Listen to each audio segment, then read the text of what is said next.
കൂടിക്കാഴ്ചയിൽ എന്തായി ധാരണ?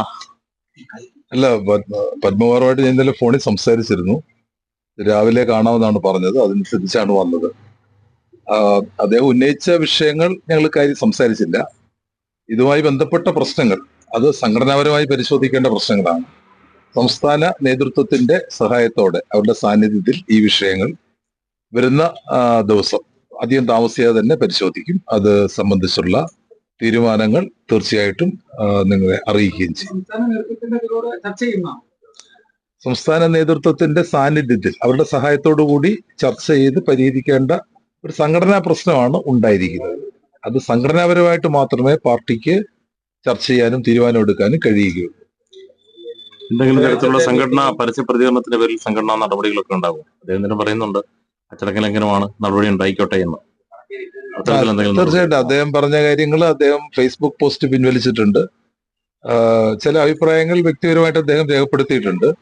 ഇതെല്ലാം പാർട്ടി വേദികളിലാണ് പരിശോധിക്കേണ്ടത്. സംഘടനാപരമായിട്ട് മാത്രമേ ഞങ്ങൾക്കത് പരിശോധിക്കാൻ കഴിയുകയുള്ളൂ.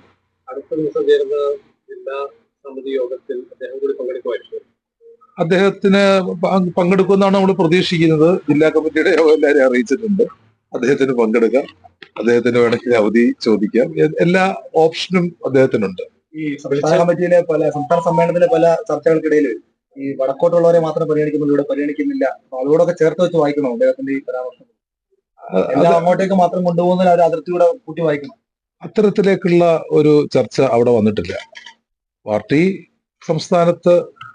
സംസ്ഥാന കമ്മിറ്റി അംഗങ്ങൾ അത് പ്രവർത്തനത്തിന്റെ അടിസ്ഥാനത്തിൽ ഏത് ജില്ലയിൽ നിന്നും ഏത് ഭാഗത്തു നിന്നും ഒക്കെ വരാവുന്ന കാര്യങ്ങൾ തന്നെയാണ്.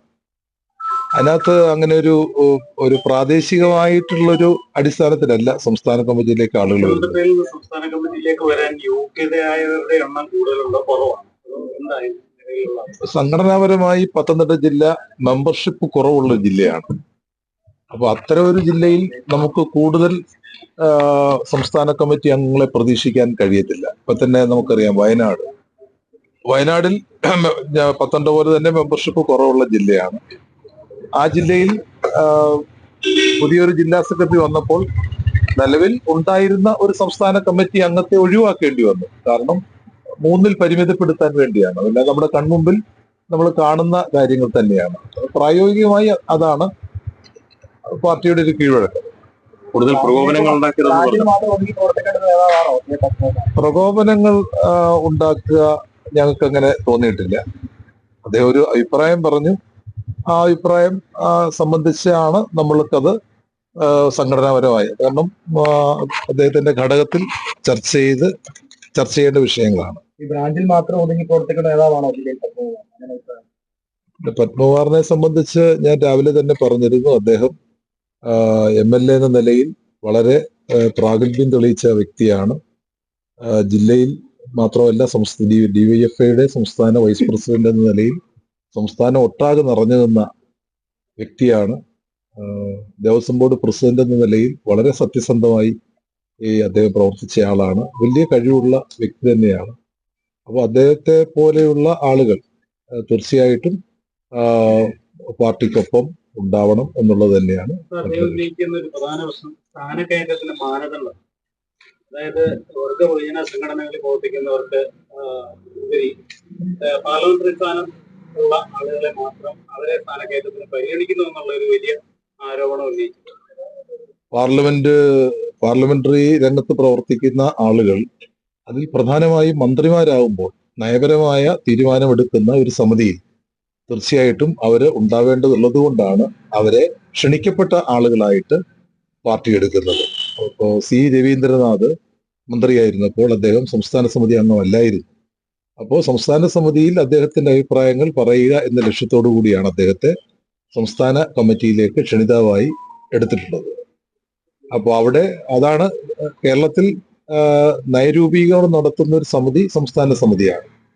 അപ്പൊ ആ നിലയിൽ പാർലമെന്ററി രംഗം ചുമതലപ്പെട്ട വ്യക്തി എന്ന നിലയിൽ, കാരണം വീണ ജോർജിന് പാർലമെന്ററി രംഗത്താണ് ചുമതലപ്പെടുത്തിയിരിക്കുന്നത്. അതോടൊപ്പം തന്നെ സംഘടനാ രംഗത്ത് പ്രത്യേക ചുമതലകൾ ഞങ്ങൾ വീണ ജോർജിന് നൽകിയിട്ടില്ല. അപ്പൊ അതെല്ലാം നമുക്ക് ഇനിയും വരുന്ന ദിവസങ്ങളിൽ പരിശോധിക്കേണ്ട വിഷയങ്ങളാണ്. ആ വിഷയങ്ങളെല്ലാം പരിശോധിച്ച് സംഘടനാപരമായ തീരുമാനമെടുക്കും. വീണാജോർജിന്റെ വരവ് പല രീതിയിലുള്ള ഭിന്നതയ്ക്ക് ജില്ലയിൽ കാരണമായിട്ടുണ്ട്. കുറച്ച് കാലമായിട്ട് വീണാജോർജിന്റെ വരവ് വർദ്ധിച്ച സ്ഥാനങ്ങൾ വീണാജോർജിനെ കേന്ദ്രീകരിച്ചാണ്.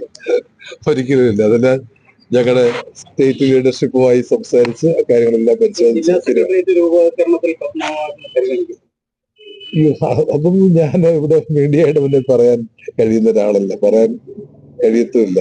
സ്റ്റേറ്റ് സെക്രട്ടറി, ജില്ലാ സെക്രട്ടറി രൂപീകരണമൊക്കെ സംസ്ഥാന സെക്രട്ടറി പങ്കെടുത്ത് ആ യോഗത്തിൽ അതിന്റെ കാര്യങ്ങളെല്ലാം വളരെ വിശദമായി അവലോകനം ചെയ്ത് ഉള്ള ഒരു രൂപീകരണമാണ് ജില്ലാ സെക്രട്ടേറിയറ്റ് സംബന്ധിച്ച് സാധാരണ. സംസ്ഥാന സമ്മേളനത്തിന്റെ കാലത്തും വീണ ജോർജ് മന്ത്രിയായിരുന്നില്ലേ?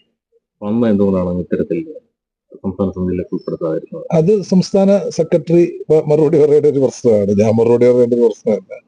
എന്തുകൊണ്ടാണ് അംഗസംഖ്യ ശരിയായിരുന്നോ, എന്താണ് കാരണം നമുക്ക് അറിഞ്ഞുകൂടാ. അംഗസംഖ്യക്ക് ഒരു പ്രശ്നമാണ്.